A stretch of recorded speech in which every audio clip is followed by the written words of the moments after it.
श्री गुरुदेव दत्त. मित्रांनो, आपला दत्त बावनीचा प्रवास अत्यंत सुंदर चालू आहे. दत्त बावनीच्या ट्रेनमध्ये आपण बसलेलो आहोत, त्या वाहनामध्ये बसलो आहोत. प्रवास आपला त्या परब्रह्म दिगंबर तत्वाचा चालू आहे आणि या प्रवासामधला पहिला टप्पा अर्थात महाप्रभू दत्तात्रेयांचं चरित्र आपण पाहिलं आणि दुसऱ्या टप्प्यामध्ये आहोत.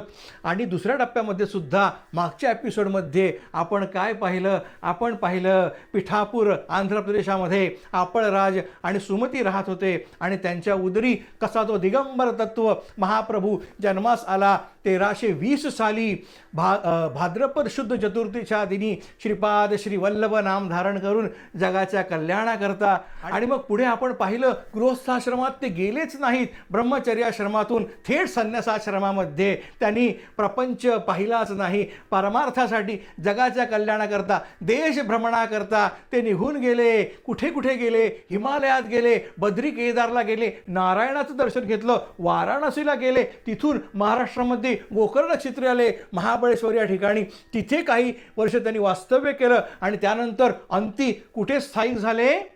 कुरवपुरामध्ये कर्नाटकात स्थायिक झाले आणि तिथे त्यांनी अनंत लीला केला आणि त्यातल्या काही लीला या दत्तबावनीमध्ये वर्णन केलेल्या आहेत. अर्थात मूळ गुरुचरित्रामध्ये सुद्धा अध्याय क्रमांक 5 ते 10 अर्थात 6 अध्यायामध्येच श्रीपाद श्री वल्लभांचं चरित्र ग्रथित केलेलं आहे.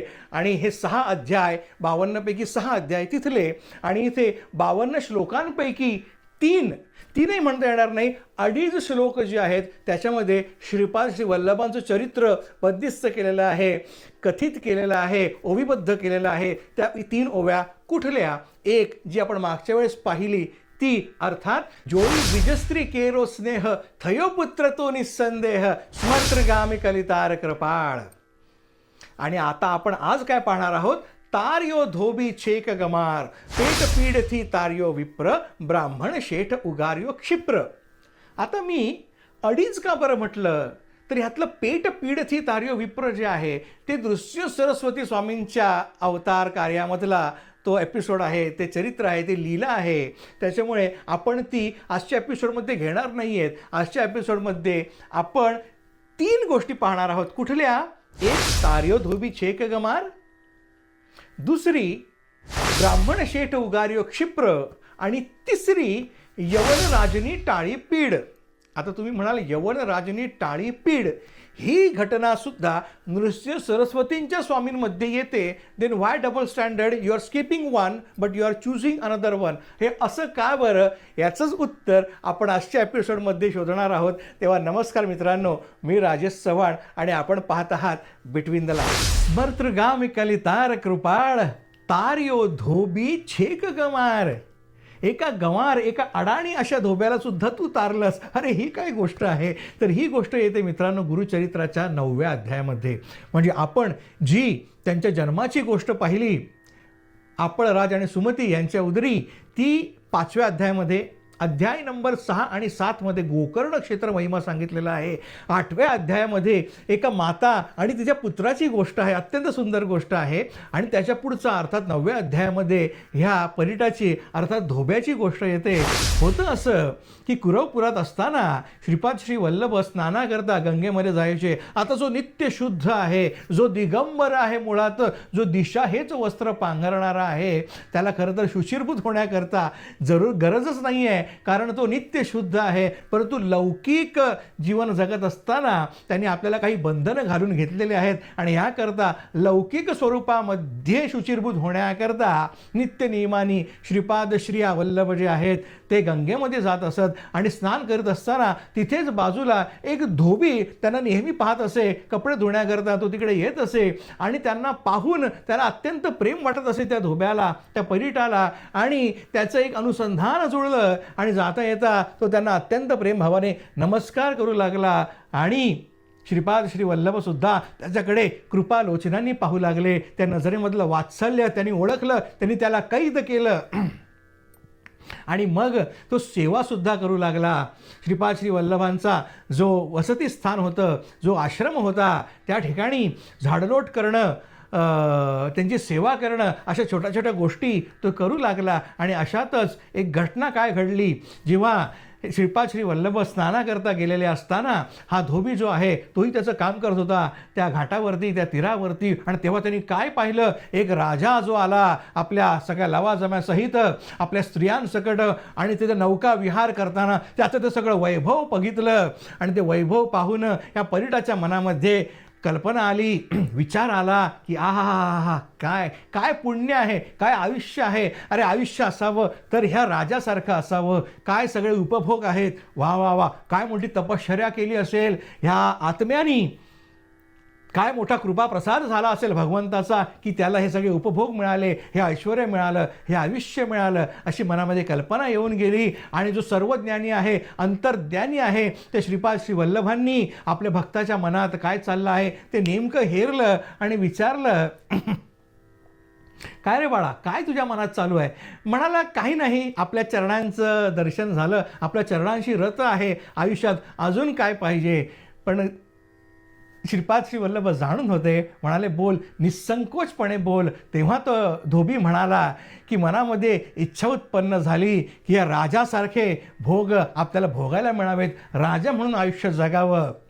तेव्हा श्रीपाद श्री वल्लभाने सांगितलं, तथास्तु, असेच हो. पुढील जन्मामध्ये तू एक यवन राजा म्हणूनच जन्म घेशील आणि सगळे उपभोग घेशील. एका राजाचे तुझ्या मनीची इच्छा पूर्ण होईल. कारण मला तुला माझ्यासोबत घेऊन जायचं आहे, परंतु त्याच्या आड तुझ्या या प्रापंचिक कामवासना येत आहेत. त्यांची पूर्तता झाल्याशिवाय मी तुला माझ्या गोकुळात, माझ्या भर्गलोकात नेऊ शकत नाही. तेव्हा मी तुला वर देतो की पुढच्या जन्मी तू ही सगळी ऐश्वर्य उपभोगशील. आणि तशीच त्यांनी मागणी केली. कारण परिट धोबी काय म्हणाला, आता माझं वय सरकलेलं आहे, आयुष्याचा उत्तरार्ध आहे, आता ते सगळे भोग भोगून काय उपयोग. तेव्हा मला तरुणपणापासूनच हे सगळे उपभोग भोगायचे आहेत. यालाच अनुमती दिली, तो आशीर्वाद दिला. आणि त्यानंतर काही क्षणातच त्या परिटाने जो आहे तो आपला देह सोडला मित्रांनो. आणि पुढे काय झालं ती घटना फारच नंतर येते. पण हां, इथे सच्च्या भक्ताची खूण काय आहे ती बघा. जेव्हा गुरूंनी सांगितलं की तू यवन राजा म्हणून पुढे जन्म घेशील, तेव्हा किती सजग आहे हा परीट. हा धोबी अडाणी असला तरीही भक्तीमध्ये सजग आहे. तो म्हणाला की त्यांनी कृतज्ञता तर व्यक्त केलीच, पण म्हणाला, मी पुढच्या जन्मात तुम्हाला ओळखणार कसं. तुमच्यामुळे मला हे राजभोग प्राप्त झालेत, ह्याचं भान मला राहायला हवं पुढच्या जन्मामध्ये. तेव्हा गुरु असं काहीतरी करा, मला त्या पुढच्या जन्मात सुद्धा भेट द्या. आणि आपल्या या भक्ताची ती प्रेमळ इच्छा, त्याचं ते प्रेम पाहून तथास्तु म्हणाले श्रीपाद श्री वल्लभ. आणि ही इच्छा पूर्ण केली. ह्याची अत्यंत सुंदर घटना पुढे येणार आहे की तो कसा, जी ती विभूती आहे, जे दत्त आहे, जे तत्व आहे, ते कसं ट्रान्सफॉर्म होतं आणि कसं ट्रेसेस ठेवून जातं की मीच तो. तर पुढे जेव्हा घटना येते या दत्त भावनीमध्ये, यवन राजनी टाळी पीड, जात पातनी तनेन चीड. तर मित्रांनो, गोष्ट अशी होते की श्रीपाद श्री वल्लभ आपला कार्यभाग संपवतात आणि गंगेमध्येच लुप्त होऊन राहतात. आणि त्यानंतर कैक वर्षांनी नृसिंह सरस्वती अवतार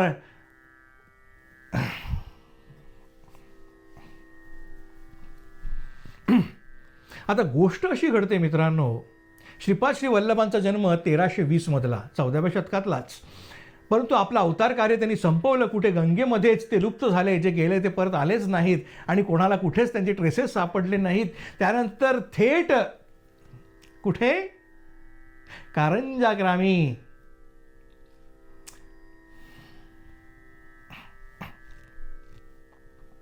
त्यानंतर थेट गाणगापुरी नृसिंह सरस्वती अवतारामध्ये एक यवन राजा होता मित्रांनो. त्याच्याकडे सगळी सुखसंपन्नता होती, परंतु शरीरावरती फोड आला होता. तो काही केला जाईना. सगळे उपाय झाले, वैदू झाले, वैद्य झाले, मंत्र झाले, फकीर झाले, सगळे उपाय करून झाले, पण कशालाच यश येईना. राजा अत्यंत पीडित झाला. तेव्हा कुठून त्याच्या कानावरती आलं की गाणगापुरामध्ये, गंधर्व नगरीमध्ये एक यती आहेत, एक सत्पुरुष आहेत, एक साक्षात्कारी आहेत, भगवान त्यांना लोक परमेश्वरच मानतात, त्यांच्या दर्शनाला आपण जावं, तिकडे आपली व्याधीचं निराकरण नक्कीच होईल. हे ऐकून तो यवन राजा जो आहे तो तिकडे गेला.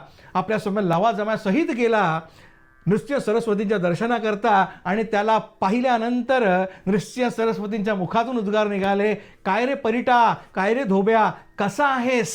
हे शब्द ऐकल्याबरोबर सांदेशी त्या राजाला तंद्री लागली, ध्यान लागलं, आणि ध्यानामध्ये त्याला आपला मागचा जन्म सुस्पष्टपणे दिसला. त्याला दिसली ती सगळी घटना डोळ्यासमोर, आणि फ्लॅशमध्ये जेव्हा डोळे उघडले तेव्हा जाणवलं की तेव्हाचा जो धोबी तो मी, आणि तेव्हाचे जे माझे श्रीपाद श्री वल्लभ तेच आता नृसिंह सरस्वती अवतारात माझ्या समोर बसलेले आहेत. आणि यानंतर काय मित्रांनो, तो फोड तर फक्त बहाणा होता, निमित्त होतं आपल्या भक्ताला खून पटवून देण्याकरता. तो फोड तर बरा झालाच, परंतु यानंतर त्या यवन राजांनी खूप मोठ्या देणग्या दिल्या, जमीन देऊ केली या संस्थानाला, आणि मग त्याचा खूप प्रसार झाला. नृसिंह सरस्वती स्वामींनी जी दत्त परंपरा, जो दत्त संप्रदाय त्याचा प्रसार केलेला होता, त्याच्याकरता त्या यवन राजाचा सुद्धा हातभार लागला. अशा प्रकारे कसं त्या गुरुमाऊली कसं ते तत्व कार्य करतं ह्याचं एक अत्यंत सुंदर उदाहरण आपल्याला गुरुचरित्रामध्ये आणि पर्यायाने दत्तबावनीमध्ये आढळतं. कुठे? तार्य धोबी छेक गमार, ते यवन राजनी टाळी पीड, जात पातनी तनेन चीड. तो धोबी आणि तो यवन राजा हा एकच, आणि या दोघांमधला कॉमन दुवा कोण? जे दत्त तत्व, जे परब्रह्म कालातीत दिगंबर तत्व, जे श्रीपाद श्री वल्लभ म्हणून अवतरलं, त्यांनी वचन दिलं, आणि त्या वचनाची पूर्तता करण्याकरता नृसिंह अवतार धारण केला. अशा प्रकारे मित्रांनो इथे आपला 19वा श्लोक आणि 20वा श्लोक पूर्ण झालेला आहे. जोई द्विजस्त्री केरो स्नेह, हयो पुत्र तू निस्संदेह, स्मर्तगामी कलितार कृपाळ, तार्यो धोबी छेक गमार. पुढे 21वा, पेट पीड थी तार्यो विप्र, ब्राह्मण शेठ उगार्यो क्षिप्र.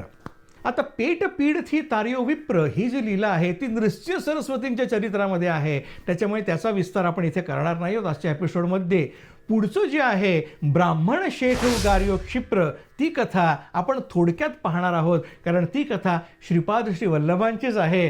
कुरवपुरामध्ये असतानाच तिकडे वार्षिक यात्रा व्हायची, आणि या वार्षिक यात्रेमध्ये सहभागी होण्याकरता ठिकठिकाणाहून लोक यायचे. त्यातलाच एक वल्लभेश नावाचा एक ब्राह्मण व्यापारी होता, आणि तो व्यापार करून अर्थातच आपला उदरनिर्वाह करीत असे.